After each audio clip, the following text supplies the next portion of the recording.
ஆதி என்னும் பராபரையே, அன்பான மனோன்மணியே, ஜோதி எனும் பஞ்சகத்தாலே, சொற்பெரிய கரிமுகனே, தீர்த்து நீக்கும் கந்தவளே, திருத்துகின்ற குருநாதர்களே, 18 சித்தர்களே, பண்பான பரமசிவமே, ஓதியே ஜோதிடங்கள் உரைப்பதற்கு நாரவிந்து வடிவாக நல்ல துணை ஆவீரே. உலகில் உள்ள தமிழ் பேசும் அனைத்து நாள் உள்ளங்களுக்கும் மற்றும் ஜோதிட சான்றோர்களுக்கும் மூத்தோர்களுக்கும் ஆர்வலருக்கும் மற்றும் இந்த காணொலியை காணும் உங்களுக்கும் ஆஸ்ட்ரோராஜன் இனிய நாள் வணக்கங்கள். ஜோதிட முத்துக்கள் என்ற வரிசையில் இது காணொலி 9வது காணொலி.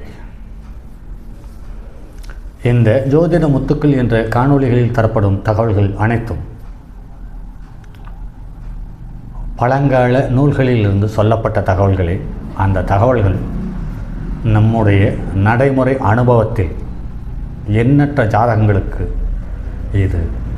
இந்த தகவல்கள் முழுமையாக ஒத்துப்போனதால் அல்லது சரி என்று ஒப்பிட்டு பார்த்து உணர்ந்த தகவல்களை உங்களுக்கு பதிவுகளாக கொடுத்து கொண்டிருக்கிறோம். இதில் எந்தவித சந்தேகமும் இல்லை. ஒரு ஜாதகங்களுக்கு ஒத்துப்போகவில்லை எனும் பட்சத்தில் எல்லா ஜாதகங்களுக்கும் அது ஒத்துப்போகாது. இது அவருடைய சொந்த கற்பனை என்ற கண்ணோட்டம் உங்களுக்கு எந்த காலத்துக்கும் தேவையில்லாதது. பொறுத்திருந்து பாருங்கள். ஒன்றுக்கு மேற்பட்ட ஜாதகங்களை ஒப்பிட்டு பார்க்கும் பொழுது கண்டிப்பாக ஒன்றுக்கு மேற்பட்ட ஜாதகங்கள் இந்த பலன்களுக்கு ஒத்துப்போகும் என்பதில் மாற்று கருத்தில்லை. ஒரு ஜாதகத்தில் புதையல் யோகம் என்று பார்க்கும் பொழுது ஜீவனஸ்தானாதிபதியாக ஒரு கிரகம் இருக்கும் பட்சத்தில் அந்த கிரகம் 4ஆம் இடத்தில் அமர்ந்து இருந்து ஜீவனஸ்தானத்தை பார்த்தால் அந்த ஜாதகருக்கு புதையல் போன்ற விசேஷ சொத்து கிடைக்கும். அதே மாதிரி 4ஆம் இடத்தில் சுக்கிரன், புதன், சந்திரன், கேது இவர்கள் அமையும் பட்சத்தில் அவர்களுக்கு புதையல் போல தான சொத்து நிறையா கிடைக்கிறது. அப்படி இல்லாத பட்சத்தில் பினாமி சொத்து அவர்களுக்கு நிறையாக கிடைக்கிறது என்பது நடைமுறையில் நிறைய ஜாதகங்களை ஒப்பிட்டு பார்த்திருக்கிறோம். அது நடைமுறையில் ஒத்துப்போயிருக்கிறது. அடுத்து உலக புகழ்பெறும் ஜீவன யோகம் என்று பார்க்கும் பொழுது ராஜ கிரகங்களான சூரியன், செவ்வாய், குரு மற்றும் சனி இவர்கள் ஒருவருக்கொருவர் பரிவர்த்தனை பெற்றிருந்தாலும் இவர்கள் இந்த 4 கிரகங்களுக்குள் ஒருவருக்கொருவர் நட்சத்திரத்தை கொடுத்து கொண்டிருந்தாலும் அல்லது சர ராசிகளில் அமர்ந்திருந்தாலும் இது உலக புகழ்பெற்ற பொருளாதாரத்தை பெறக்கூடிய யோகமுள்ள ஜாதகமாக இருக்கிறது. இதில் ஒன்றுக்கு மேற்பட்ட உலக பணக்காரர்களினுடைய ஜாதகம் இந்த விதிக்கு பொருந்தி போயிருக்கிறது என்பது நடைமுறையில் பார்த்திருக்கிறோம்.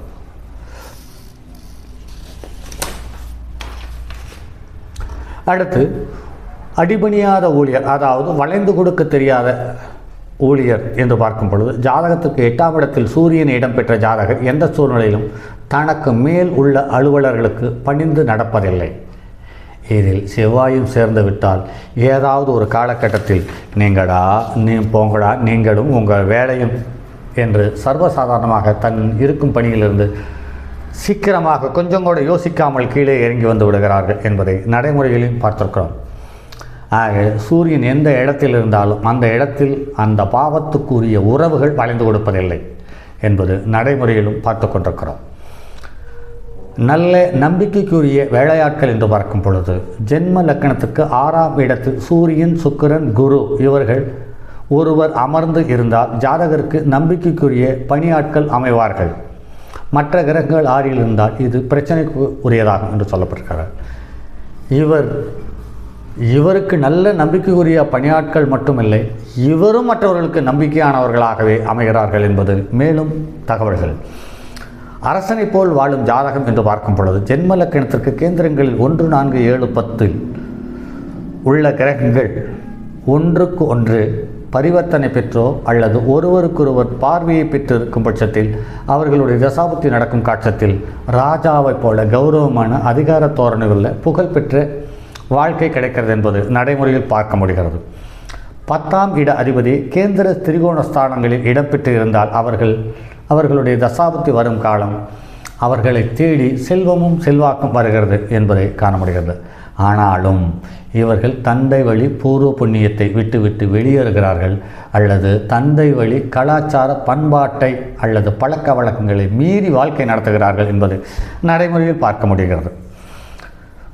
சுக்கிரன், சூரியன், செவ்வாய் இவர்கள் மூவரும் சேர்ந்து 2, 5, 9, 10, 11ஆம் இடங்களில் அமைய பெற்றிருப்பின் அந்த 2, 5, 9, 10, 11ஆம் இடத்துக்குரிய கிரகங்களினுடைய தொடர்பு இருந்து சுப கிரகங்களுடைய பார்வையை பெற்றிருப்பின் அவர்கள் அதிகார தோரணையுள்ள அரசாங்க அதிகாரியாகவோ அல்லது அரசை ஆட்சி செய்யும் தலைவர்களாகவோ இருக்கிறார்கள் என்பது நடைமுறையில் காண முடிகிறது.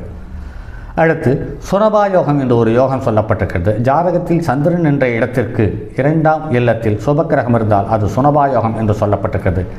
இந்த யோகத்தை பெற்றவர்கள் இறுதி வரை செல்வம் செல்வாக்குள்ளவர்களாக இருக்கிறார்கள் என்பது நடைமுறையில் காண முடிகிறது. அது ஒத்துப்போகிறது. பூர்வீக சொத்து இல்லாத நிலை என்று பார்க்கும் பொழுது சந்திரன் என்ற ஸ்தானத்திற்கு 2இல் சனி இருந்தால் அந்த ஜாதகருக்கு பூர்வீக சொத்து அமையாது என்றாலும் சுயமாக நிறைய சொத்து வாங்கக்கூடிய வகையில் ஜீவனம் அமைகிறது என்பது நடைமுறையில் காண முடிகிறது. அதே சமயத்தில் சந்திர அதியோகம் என்று சொல்லக்கூடிய சந்திரனுக்கு 6, 7, 8இல் சுபக்கிரகம் அமைய பெற்றிருப்பின் அவர்களும் அதீத செல்வத்தை சேர்க்கிறார்கள். ஆனால் ஆரம்ப காலத்தில் வறுமையில் தள்ளாடுகிறார்கள் என்பது நடைமுறையில் பார்க்க முடிகிறது, ஏற்றுக்கொள்ளக்கூடியதாகவும் இருக்கிறது. ஜீவனஸ்தானாதிபதி கேந்திர திரிகோணங்களில் அமைந்து பகை நீச்சம் இன்றி சுப பார்வை அல்லது சுபனுடைய சேர்க்கை இருந்தால் அந்த ஜாதகருக்கு தீர்க்கமான சுவாதீனம் அல்லது ஜீவனம் அமைந்து இறுதி வரையில் பலன் தரக்கூடியதாக இருந்து விடுகிறது. பொதுவாகவே திரிகோணத்தில் அமர்ந்தவர்களுக்கு தந்தை வழி பூர்வ புண்ணியம், அதாவது சொந்த ஊரிலேயே அந்த யோகம் அமைந்து விடுகிறது. ஆனால் கேந்திரத்தில் அமைய பெற்றிருப்பின் அவர்களுக்கு சொந்த ஊரிலிருந்து வெளியேறிய பிறகு அல்லது வெளிநாட்டிற்கு சென்ற பிறகு அல்லது வெளி மாநிலங்களில் சென்று வசிப்பவர்கள் நல்ல யோகத்தை அடைகிறார்கள். மற்றபடி கேந்திரத்துக்கும் திரிகோணத்துக்கும் இருக்கிற வித்தியாசம், கேந்திரம் சாலச் சிறந்தது ஆனால் சொந்த ஊரில் ஜீவனமில்லை. திரிகோணம் அதிலும் சாலச் சிறந்தது, சொந்த ஊரிலேயே அவருக்கு மதிப்பும் மரியாதையும் செல்வமும் செல்வாக்கும் நல்ல உறவுகளும் இருப்பதை நடைமுறையில் காண முடிகிறது. அதே சமயத்தில் ஒரு ஜாதகத்தில் லக்னத்துக்கு 6, 8, 12ஆம் இடங்களில் ஒரு பாவத்துக்குரிய கிரகம் சென்று அந்த பாவத்துக்குரிய 6, 8, 12க்குரியவர்களுடைய தொடர்பு ஏற்படும் பொழுது அந்த பாவத்துக்குரிய உறவுகளும் சரி, நிலையும் சரி அல்லது ஸ்தானபலமும் பாதிக்கப்பட்டு அவல நிலையை சந்திக்கிறார்கள். சரி, இப்படி ஒட்டுமொத்தமாக சொல்லிவிட்டால் எப்படி புரிந்து கொள்வது என்று பார்க்கும் பொழுது லக்னத்துக்கு 5ஆம் இடத்துக்குரிய கிரகத்தை எடுத்துக்கொள்வோம். அது எந்த கிரகம் வேண்டுமானாலும் இருக்கட்டும். அவர்களுக்கு 6, 8, 12இல், அதாவது லக்னத்துக்கு 6, அதாவது 2க்கு 5ஆம் இடத்தில், 5க்கு 2ஆம் இடத்திலும் 5க்கு 4ஆம் இடத்திலும் 5க்கு 8ஆம் இடத்திலும் அமர்ந்திருந்து அந்த 5ஆம் இடத்துக்கு 2ஆம் இடத்துக்குரியனுடைய தொடர்பு ஏற்பட்டாலும், 4ஆம் இடத்துக்காரனுடைய தொடர்பு ஏற்பட்டாலும், 8ஆம் இடத்துக்காரனுடைய தொடர்பு ஏற்பட்டாலும் அதனுடைய தசாபுத்தி வரும் காலம் அவர்களுக்கு அவமானத்தையும் கௌரவ குறைச்சலையும் நஷ்டத்தையும் அள்ளி தந்து விடுகிறது என்பது நடைமுறையில் காணப்படுகிறது. அதே சமயத்தில் மாறிவிடும் ஜீவனம் என்று சொல்லும் ஒரு அமைப்பு என்பது, ஜீவனாதிபதி கிரகம் யாராக இருந்தாலும் அந்த கிரகத்துடன் சூரியன் கூடியிருந்தால் அந்த ஜாதகருக்கு அடிக்கடி தொழில், உத்தியோகம், வியாபாரம் மாறும். ஜீவனாதிபதி என்று சொல்லக்கூடிய 10ஆம் இடத்துக்குரிய கிரகம் சூரியனுடைய தொடர்பு ஏற்படும் பட்சத்தில் அவர்களுக்கு நிலை மாறிய ஜீவனம் அமையும் என்று சொல்லப்பட்டிருக்கிறது. இது எதன் அடிப்படையில் இப்படி சொல்லப்பட்டது என்று பார்க்கும் பொழுது, காலபுருஷனுக்கு 10ஆம் இடம் மகரம், அந்த மகரத்துக்கு 8ஆம் இடம் சூரியனுடைய வீடு.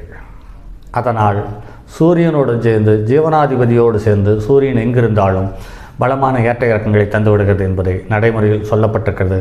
ஆனாலும் லக்னத்துக்கு 6ஆம் இடத்துக்குரிய கிரகம் வலுவாக இருந்து அவருக்கு 5ஆம் இடத்தில் சூரியன் அமரும் பட்சத்தில் அவர்கள் கௌரவமான வேலையாளாகவும் தலைகணம் மிகுந்த வேலையாளாகவும், அதே சமயத்தில் எந்த மொழி ஜாதி என்ற பாரபட்சம் பார்க்காமல் பணிபுரியக்கூடிய தன்மையை தந்து யோகத்தை தந்து விடுகிறது என்பது நடைமுறையில் காண முடிகிறது. ஒரு ஜாதகத்தில் அயல்நாட்டு யோகம் என்று எடுத்துக்கொள்ளும் பொழுது ஜாதகத்தில் ஜல கிரகங்கள் என்று சொல்லக்கூடிய சனி, சந்திரன், குரு, இந்த 3 ஜலராசிகளுடன் கடகம், மகரம், மீனம் சம்பந்தப்பட்டு பலமாக அமைந்தால் இவர்கள் பலமுறை அயல்நாடு சென்று திரும்புகிறவர்களாக இருக்கிறார்கள். பாருங்கள் நண்பர்களே, பொதுவாகவே கடகம் என்பது முழு நீர் ராசி, மீனம் என்பதும் முழு நீர் ராசி, மகரம் என்பது அற ஜலராசி என்று சொல்லப்பட்டிருக்கிறது. இது இந்த 3 வீட்டுக்குரிய கிரகமும் ஒன்றுக்கு மேற்பட்ட கிரகங்களுடைய தொடர்பு இருக்கும் பட்சத்தில் அந்த தொடர்பு 3, 6, 9, 12 அமையும் பட்சத்தில் அவர்களுக்கு வெளிநாட்டு ஜீவனம் என்பது சுலபமாக அமைந்து விடுகிறது என்பது நடைமுறையில் காண முடிகிறது. அதே மாதிரி ஜீவனத்தில் ஏற்ற இறக்கம் என்று சொல்லும் பொழுது ஜென்ம லக்கணத்திற்கு 10ஆம் இடத்து அதிபதி திதி சூன்யம் பெற்று இருந்தால் அந்த ஜாதகருக்கு ஜீவன விஷயத்தில் ஏற்ற தாழ்வுகள் கொண்ட நிலையே நீடிக்கும் என்று சொல்லப்பட்டிருக்கிறது. இந்த திதி சூன்யம் என்று சொல்லும் பொழுது இந்த ஜீவனத்தில் ஏற்ற இறக்கம் உண்டாவதற்கு முதல் காரணமாக தன்னுடைய குழந்தைகள் அமைகிறது அல்லது தந்தை வழி, தாத்தா வழி பூர்வ புண்ணிய கௌரவம் இவர்களை தடை செய்து சங்கடத்தில் ஆட்படுத்தி விடுகிறது என்பது நடைமுறையில் பார்த்திருக்கிறோம். சரி நண்பர்களே, மற்றும் அடுத்ததொரு பதிவில் சந்திப்போம். அதுவரை உங்களிடமிருந்து விடைபெறுவது உங்கள் அன்பு நண்பன் எம் ராஜரத்தினம். என்னுடைய அலைபேசி எண் 9788972999 மற்றும் ஒரு எண் 9791399649. அனைவருக்கும் இனிய புத்தாண்டு நல்வாழ்த்துக்கள் நண்பர்களே. முழு சந்தோஷமாகவும் முழு மனதோடும் வரும் பொங்கலை கொண்டாடுங்கள். வாழ்த்துக்கள். தங்கமான் மழுவோடேந்தி தன்மதி தலையில் கொண்டோன் மங்கையர் பதிக்கச் சொன்ன மாமொழி ஜோதிடத்தை இங்கு யாம் உரைப்பதற்கோர் இமை என்னும் பிழை வராமற் காக்க செங்கன் மால்மருகன் யானைச்சரன் பதம் காப்பதாம்.